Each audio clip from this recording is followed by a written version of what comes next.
Hello दोस्तों, नमस्कार। बहुत बहुत स्वागत है आप सभी लोगों का एग्जाम मास्टर चैनल में। और आप सबके एनसीईआरटी के जनरल नॉलेज का बहुत ही धांसू टेस्ट यहाँ पर हम करने वाले हैं।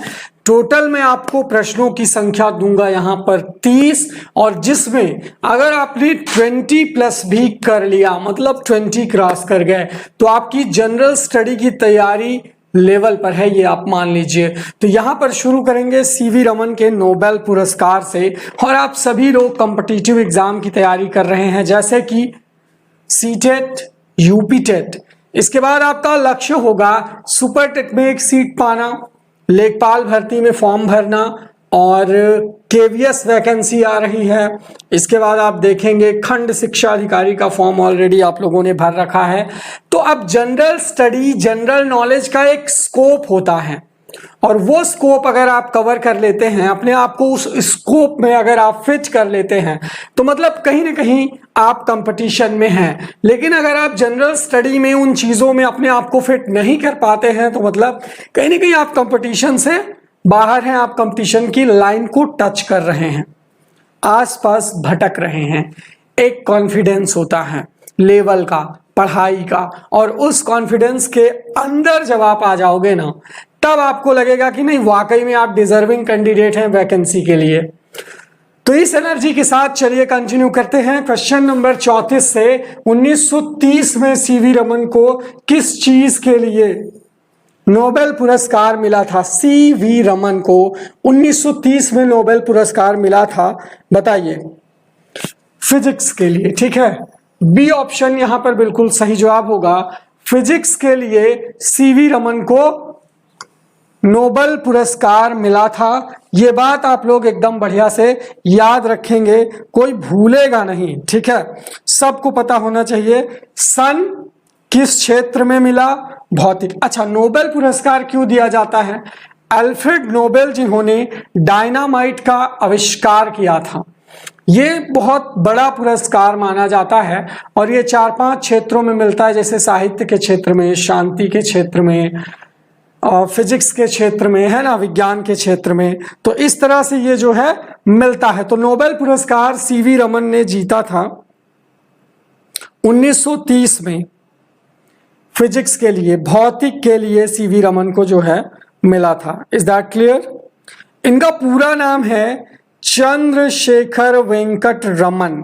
ये भारतीय भौतिक शास्त्री थे, ठीक है।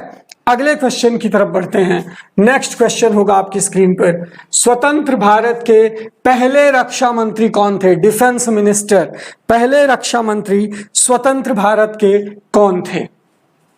रक्षा मंत्री से मतलब क्या हुआ? Defence minister.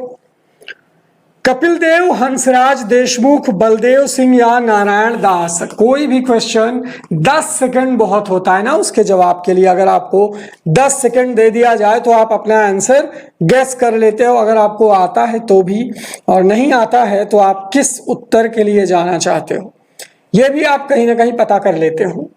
तो स्वतंत्र भारत के जो पहले डिफेंस मिनिस्टर थे वो कौन थे? कपिल देव, हंसराज देशमुख, बलदेव सिंह या नारायण? तो यहां पर दोस्तों बलदेव सिंह, सी ऑप्शन के लिए जाएंगे। तीसरा विकल्प बिल्कुल सही जवाब होगा, ठीक है, बलदेव सिंह। ये कौन थे? स्वतंत्र भारत के पहले रक्षा मंत्री थे बलदेव सिंह, ठीक है। थर्ड ऑप्शन बिल्कुल सही जवाब होगा। चलिए आगे बढ़ते हैं नेक्स्ट क्वेश्चन की तरफ। विज्ञापन देने के लिए होने वाली सर्च को क्या कहते हैं? विज्ञापन देने के लिए होने वाली सर्च को क्या कहते हैं? क्वेश्चन नंबर 36 बहुत ही बढ़िया प्रश्न है आप सबकी स्क्रीन पर। मूल्यधन, लागत मूल्य, विक्रय लागत या विक्रय कर? 4 ऑप्शन है आपके सामने, बताइए। क्वेश्चन नंबर 36 है आपकी स्क्रीन पर। 36 सही जवाब होगा दोस्तों विक्रय लागत, ठीक है। ये जो विज्ञापन देने के लिए होने वाली खर्च एक्चुअली, ठीक है, सर्च इसे जो आप कह रहे हैं, ये खर्च होगा।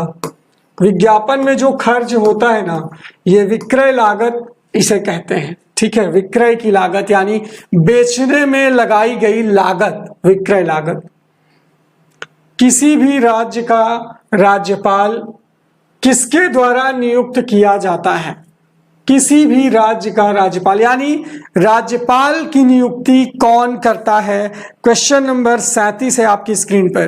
प्रधानमंत्री, मुख्य न्यायाधीश, राष्ट्रपति या मुख्यमंत्री? तो देखिए, राज्यपाल जो है वो मुख्यमंत्री की नियुक्ति करता है, ठीक है, राज्यपाल।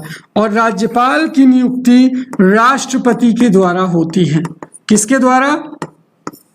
राष्ट्रपति के द्वारा होती है। तो यहां पर सही जवाब क्या होगा?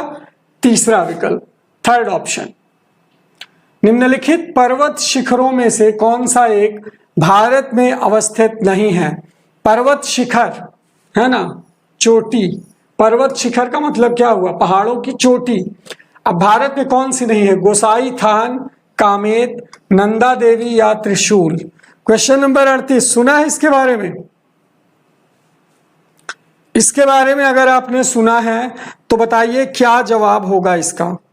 देखते हैं कितने लोग इसका जवाब सही दे पाते हैं। गोसाई थान पर्वत, ठीक है।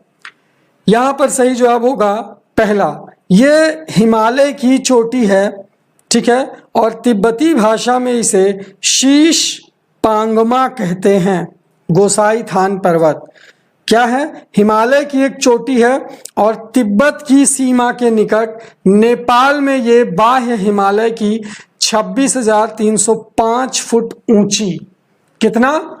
26,305 फीट ऊंची है ये गोसाई थान, ठीक है। अगला क्वेश्चन, किस देश के संविधान से मौलिक कर्तव्यों को लिया गया है? तो देखिए, भारत का जो कॉन्स्टिट्यूशन है, इंडिया का कॉन्स्टिट्यूशन है, इसमें जो चीजें हैं वो अलग अलग देशों से ली गई हैं, ठीक है। कई देशों की चीजें मिलाकर के भारत के संविधान में जोड़ी गई हैं, ठीक है। तो अब यहां पर जो प्रश्न आपसे पूछ रहा है, ये पूछ रहा है कि मौलिक कर्तव्यों को भाई कहां से लिया गया है, ठीक है, मौलिक कर्तव्य। तो बताइए, 4 ऑप्शन है आपकी स्क्रीन पर। जर्मनी, यूनाइटेड किंगडम, यूएसए या सोवियत संघ रूस? क्वेश्चन नंबर 39 में सबसे पहले तो मैं आपको इसका आंसर बताऊंगा। मौलिक कर्तव्य सोवियत संघ रूस से लिए गए हैं, ठीक है। मौलिक कर्तव्य रूस से लिए गए हैं। Is that clear? ब्रिटेन के संविधान से क्या लिया है? संविधान, शासन की पद्धति, विधि का शासन, मंत्रिमंडल प्रणाली। और एक क्वेश्चन आपसे पूछता है, एकल नागरिकता कहां के संविधान से लिया गया है? एकल नागरिकता कितने लोगों को पता है? एकल नागरिकता ब्रिटेन के संविधान से लिया गया है। कहां से? ब्रिटेन के संविधान से एकल नागरिकता लिया गया है हमारे भारतीय संविधान में। अच्छा, अमेरिका से क्या लिया गया है? देखिए, अमेरिका से लिया गया है उद्देशिका का विचार, न्यायिक पुनर्विलोकन, न्यायपालिका की स्वतंत्रता, मूल अधिकार। अमेरिका से जो है मूल अधिकार भी लिया गया है, ठीक है, मूल अधिकार। मौलिक कर्तव्य रूस से है, मूल अधिकार अमेरिका से है। उपराष्ट्रपति पद, राष्ट्रपति पर महाअभियोग, उच्चतम न्यायालय और उच्च न्यायालय के न्यायाधीशों को हटाए जाने के जो उपबंध हैं वो भी अमेरिका से लिए गए हैं, ठीक है। तो इस तरह से आप याद कर सकते हैं। जर्मनी से क्या लिया गया है? आपातकालीन, ठीक है, इमरजेंसी जर्मनी से। प्राचीन युग कौन सा है? प्राचीन मतलब अब चारों में से सबसे पुराना जैन है, गुप्त है, बौद्ध है या हर्षवर्धन का युग है? तो भाई बौद्ध युग जो है ये सबसे पुराना है, प्राचीन युग।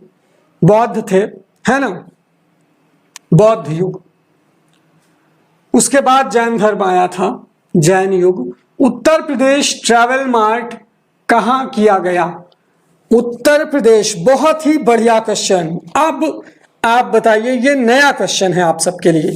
Question number 41, Uttar Pradesh travel mart कहां किया गया? वाराणसी जी नहीं, गोरखपुर जी नहीं, लखनऊ जी हाँ, लखनऊ लगाइए, बिल्कुल सही जवाब होगा भाई। और सभी लोग वीडियो को लाइक कर दीजिए, ठीक है।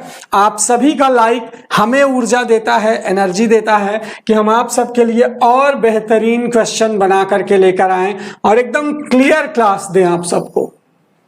मैत्री एक्सप्रेस रेल सेवा का संबंध किससे है? मैत्री एक्सप्रेस रेल सेवा का संबंध किससे है? भारत पाकिस्तान, भारत बांग्लादेश, भारत नेपाल, है ना, या भारत भूटान। मैत्री एक्सप्रेस रेल सेवा ये भारत और बांग्लादेश से संबंधित है, ट्रेन मैत्री रेल सेवा, ठीक है। बोनस लाइन निम्नलिखित में से किस खेल में होती है? बोनस लाइन रग्बी में, खो खो में, कबड्डी में या जूडो में? स्पोर्ट का क्वेश्चन आ गया भैया आपकी स्क्रीन पर। बोनस लाइन निम्नलिखित में से किस खेल में होती है? रग्बी, खो खो, कबड्डी या जूडो? क्वेश्चन नंबर 43 के बारे में बताइए क्या सही जवाब होगा। 43वां प्रश्न। तो बोनस लाइन कबड्डी में होती है, ठीक है। ये कबड्डी लिखा हुआ है, कबड्डी कुछ शुद्ध ऐसे लिखा जाएगा, ठीक है, कबड्डी। अगला देखिए, एक द्वीप निर्मित भारत का बड़ा नगर है कौन सा? द्वीप निर्मित भारत का बड़ा नगर। क्वेश्चन नंबर 44, पणजी, रामेश्वरम, पोर्ट ब्लेयर या मुंबई? क्वेश्चन नंबर 44 है आपकी स्क्रीन पर, 44वां प्रश्न। एक द्वीप निर्मित भारत का बड़ा शहर है मुंबई। 44 बिल्कुल चौथा विकल्प के लिए जाएंगे। प्रकाश वर्ष किसकी एक यूनिट है? यूनिट मतलब मापने की इकाई, यूनिट वही चीज होता है ना। तो प्रकाश वर्ष किसकी एक मापने की इकाई है? समय मापते हैं प्रकाश वर्ष में, दूरी मापते हैं, वेग मापते हैं या चाल मापते हैं? बताइए। क्वेश्चन नंबर 45 में डिस्टेंस, सूर्य से पृथ्वी की जो डिस्टेंस है यानी दूरी, ये हम प्रकाश वर्ष में ही मापते हैं ना। तो यहां पर सही जवाब क्या होगा? डिस्टेंस, दूरी। बी ऑप्शन के लिए जाएंगे। अच्छा, क्वेश्चन हल्के तो नहीं लग रहे, मतलब लेवल से कम, कमजोर आ रहे हैं ना क्वेश्चन आपको समझ में? देखिए, जनरल नॉलेज के लिए सबसे रामबाण जो चीज है, अगर जीके में आप अपना बेस तैयार करना चाहते हैं तो लूसेंट जीके से पढ़ना स्टार्ट किया जाता है। लूसेंट जीके पढ़ने के बाद फिर आप कंपटीशन लेवल की किताबों की तरफ रुख कर सकते हैं। ये सारी चीजें आपको मिल जाएंगी उसमें। निर्मला सीतारमण भारत में किस क्रम की महिला रक्षा मंत्री हैं? महिला रक्षा मंत्री की बात करें, भारत में किस क्रम की महिला रक्षा मंत्री हैं? पहली, दूसरी, तीसरी या चौथी? निर्मला सीतारमण। तो दोस्तों ये तीसरी, अगर हम क्रम की बात करें, ठीक है, निर्मला सीतारमण भारत में महिला रक्षा मंत्री, ठीक है। तो यहां पर निर्मला सीतारमण जो है वो तीसरे नंबर की हैं महिला रक्षा मंत्री, ठीक है, और पहली पूर्णकालिक महिला रक्षा मंत्री हैं, ठीक है। निर्मला सीतारमण पूर्णकालिक अगर आपसे पूछेगा तो वहां पर आप पहली लगाएंगे, ठीक है। और क्रम में अगर नॉर्मली पूछेगा तो भाई इनका जो है वो तीसरा क्रम है। लेकिन अगर पूर्णकालिक यहां पर लिख देता है कि भाई बताइए पहली पूर्णकालिक रक्षा मंत्री, तो नंबर 1 पर आ जाएंगी निर्मला सीतारमण, ठीक है।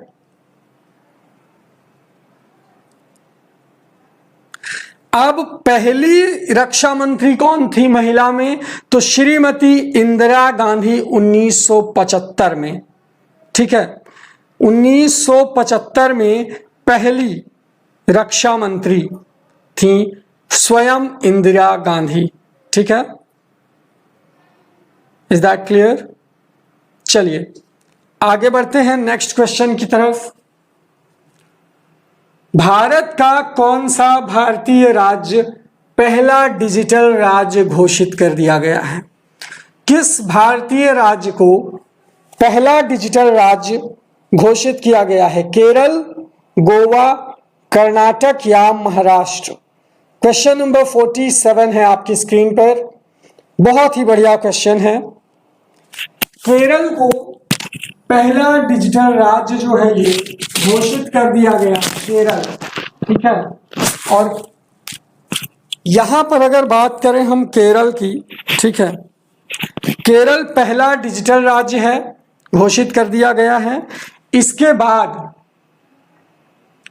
यहां पर फाइबर इलेक्ट्रिसिटी लाइन भी पूरे राज्य के सभी जिले में फाइबर इलेक्ट्रिसिटी लाइन भी दौड़ाई गई है। भारत का सबसे ज्यादा आबादी वाला द्वीप कौन सा है? भारत का सबसे ज्यादा आबादी वाला द्वीप कौन सा है, बताइए। क्वेश्चन नंबर 48 है आपकी स्क्रीन पर। माजुली, अंडमान, लक्षद्वीप या सालसेट? 41 है आपकी स्क्रीन पर। सबसे ज्यादा आबादी वाला द्वीप कौन सा है? सालसेट। ये भारत का सबसे अधिक आबादी वाला द्वीप माना जाता है, सालसेट द्वीप, ठीक है।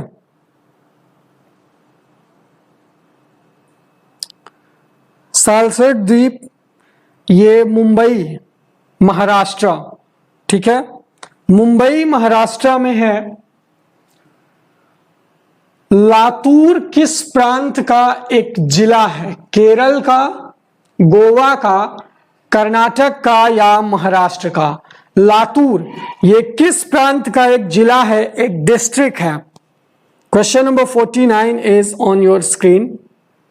केरल, गोवा, कर्नाटक या महाराष्ट्र?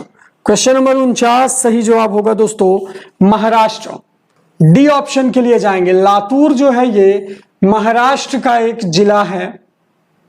निम्नलिखित में से कौन सी नदी डेल्टा निर्माण नहीं करती है? बहुत बढ़िया क्वेश्चन, ये है कंपटीशन लेवल का क्वेश्चन, ठीक है। डेल्टा, महानदी गोदावरी, नर्मदा या कावेरी? बताइए, डेल्टा कौन सी नदी नहीं बनाती है?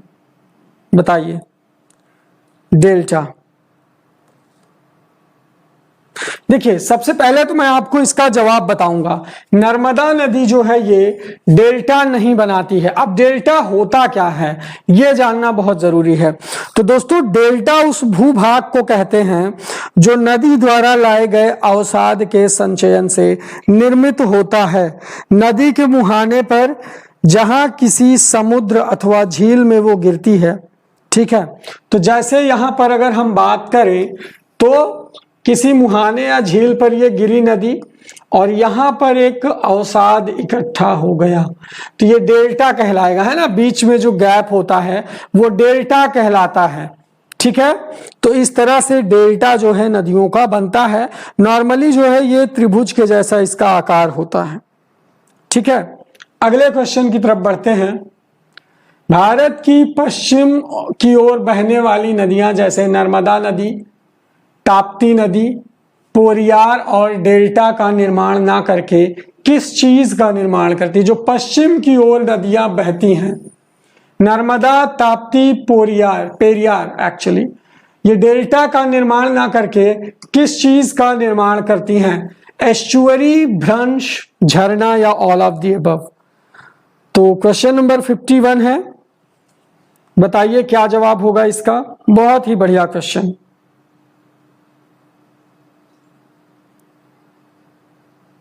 ठीक है।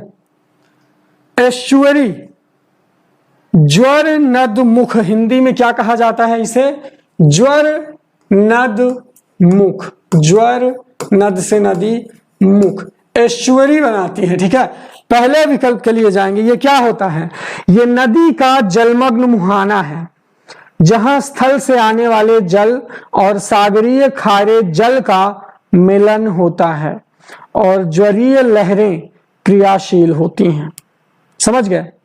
यानी एक ओर सागरीय खारे जल का और दूसरी ओर नदी का। जैसे यहां पर अगर मैं कहूं कि ये सागर है और यहां से कोई नदी ऐसे आई और खारे जल से मिली, तो यहां पर एक लहर का उच्च झागदार निर्माण होगा, यही है एस्चुअरी, ठीक है। ज्वर नदमुख। अरब सागर में गिरने वाली नदी कौन सी है? Question number 52। अरब सागर में गिरने वाली नदी गोदावरी नदी, गंगा नदी, ताप्ती नदी या झेलम नदी? क्वेश्चन नंबर 52 है आपकी स्क्रीन पर 52। तो दोस्तों ताप्ती नदी जो है ये अरब सागर में गिरती है, ठीक है। गंगा नदी पश्चिम बंगाल की खाड़ी में गिरती है, बंगाल की खाड़ी एक्चुअली। वित्त आयोग का कार्यकाल कितना होता है? वित्त आयोग, ठीक है, वित्त आयोग, फाइनेंस कमीशन, इसका आयोग होता है 5 साल। वित्त आयोग का गठन इसका 5 साल के लिए किया जाता है। भारतीय रिजर्व बैंक का राष्ट्रीयकरण कब हुआ, किस सन में? भारतीय रिजर्व बैंक का राष्ट्रीयकरण किस सन में हुआ? तो मैं आपको बता दूं कि 1947 में भारत आजाद हुआ और उसके बाद 1949 को भारतीय रिजर्व बैंक का राष्ट्रीयकरण कर दिया गया। 1949 के बाद देखेंगे भारतीय संविधान में मौलिक कर्तव्य को कौन से संशोधन के द्वारा जोड़ा गया है?